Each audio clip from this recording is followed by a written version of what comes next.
Now, if you believe Malcolm Turnbull and Kevin Rudd, this network is part of a right-wing conspiracy against democracy. But if you've been listening at all, you know not all of us here agree. Not all of us agree at all on all things all of the time, especially on the proposed constitutionally entrenched Indigenous Voice to the Parliament, which yesterday had my colleagues Chris Kenny and others, or Chris Kenny in particular, having a crack at Rowan Dean and others who, like me, oppose Labor's Voice, followed up by a very pointed rebuttal to Chris's claims from another Voice opponent, Andrew Bolt. I don't think the Albanese government quite realises the dangerous ground it's on here.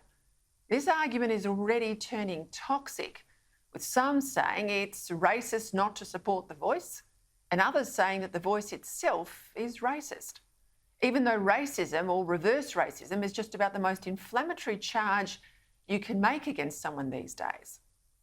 Now, I thought the whole point of constitutional recognition was to acknowledge and suitably honour Aboriginal people as the first Australians, but otherwise to take race out of the Constitution.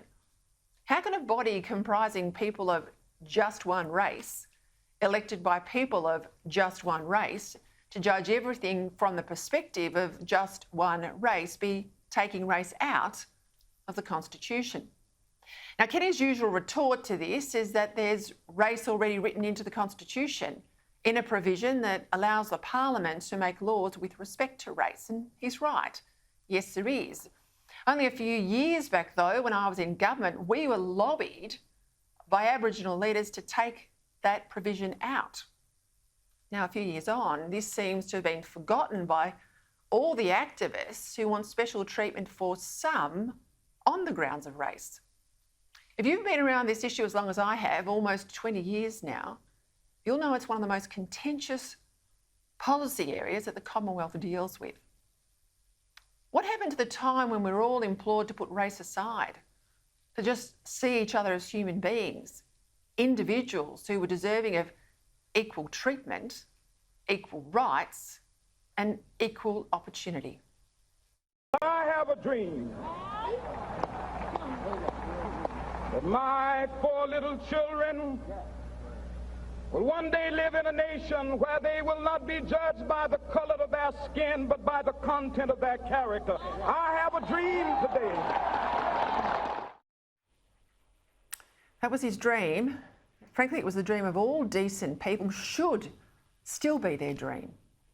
But when the Prime Minister invites a black American basketball star here to flog a gambling website to support this voice, even though he's not one of America's Indigenous people, I mean, he's not a Native American, his only relevance, if that, is the colour of his skin. And when he does that, the Prime Minister makes this all about race.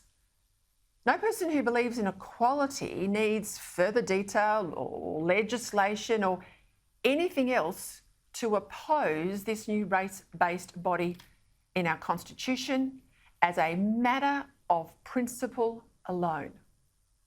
A race-based body and extra votes for some via a race-based electoral roll, all enshrined in our Constitution. A decade or so ago, the left would have marched in the street to oppose this. Who's on the wrong side of history now?